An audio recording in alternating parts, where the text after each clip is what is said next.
It goes to Belgian-born archaeologist Martine Fettweis to help her complete an inventory of Mayan wall paintings that are scattered all over this region.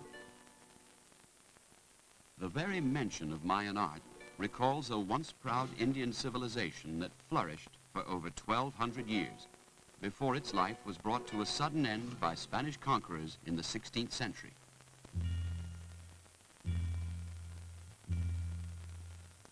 But though their buildings survive, little is known of the paintings that adorned their walls. They're a reminder of an ancient culture, and Martine is determined to record them before they are ruined by the ravages of time. This is a Mayan painting, we think, of the 9th century. You can see here the feet of people being part of a procession. As we can notice also, it has suffered a lot of damages. Many of the faces have been broken away. Other parts are erased by dampness. Other parts are completely covered by calcite. That's why it's so important to record it now before it disappears completely. Although married and living in France, Martine willingly swaps those comforts for the Mexican outback, where she works for months at a time in conditions that would be intolerable to most of us. Usually I have a lot of mosquitoes all around me. There is also another very funny insect. It's a kind of a fly. They just come and stick on your skin. They are in your hair, they are everywhere. You can't do anything. There are other perils too, particularly when a site's not been visited for several months, such as here at Chukmulton.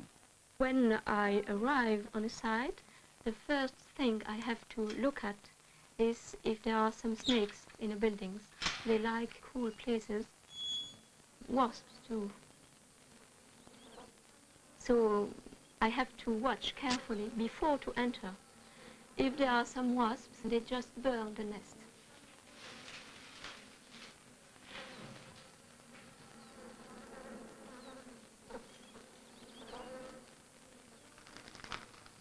Martine began her documentation in 1975. Since then, she's taken over 4,000 slides and single-handed traced paintings in 30 sites. I use cellophane paper because it's the most transparent paper I found. It isn't affected at all by the wet climate here.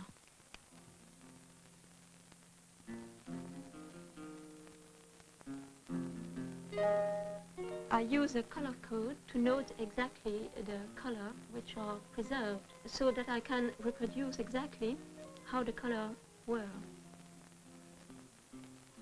The other advantage is that any other archaeologist could use this reference and he will know exactly the color.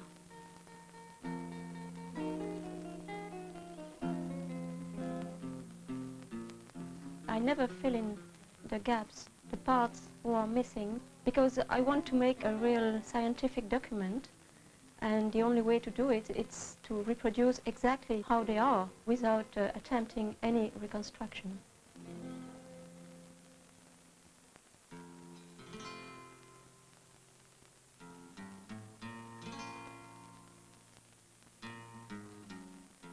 Back home in France, Martine reduces her tracings by a photographic process to a more manageable size.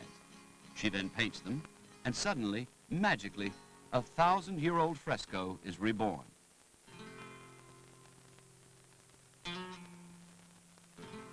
I must say I feel a deep respect for these artists, mainly because they made a very long-lasting work. It's just incredible to me.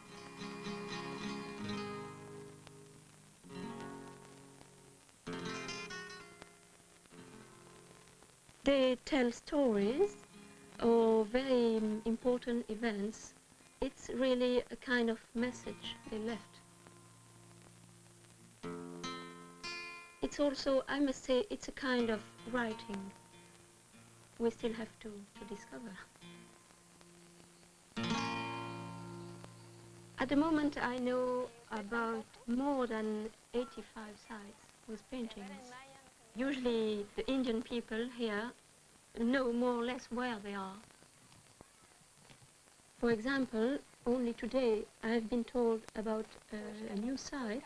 I'm very excited to see them, and I'm going there tomorrow.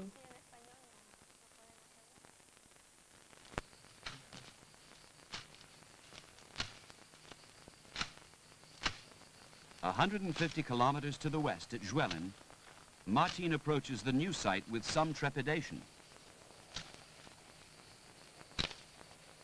Some sites are very easy to reach, but usually they are not. Once I had first to fly, land in the middle of the jungle. There we had to go down the river with a dugout canoe, and there we had to walk some 5 hours more. But when I arrived there, I see that it's only a few patches of microorganisms. And sometimes I'm lucky and it's a real painting.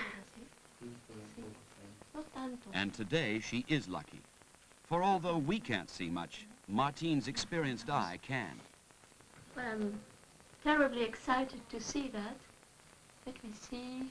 Well, I can notice a few images. I can see a bird here with a long beak, another bird, and some feathers. Unfortunately, there are a lot of calcite on it.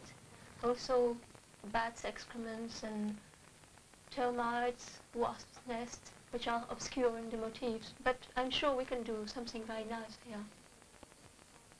The task ahead of Martine is daunting. She anticipates it'll take 5 more years to complete the inventory, which will include an iconographic analysis of the collection. But in the end, thanks to her skill and tenacity, we'll know more about Mayan culture and civilization than ever before.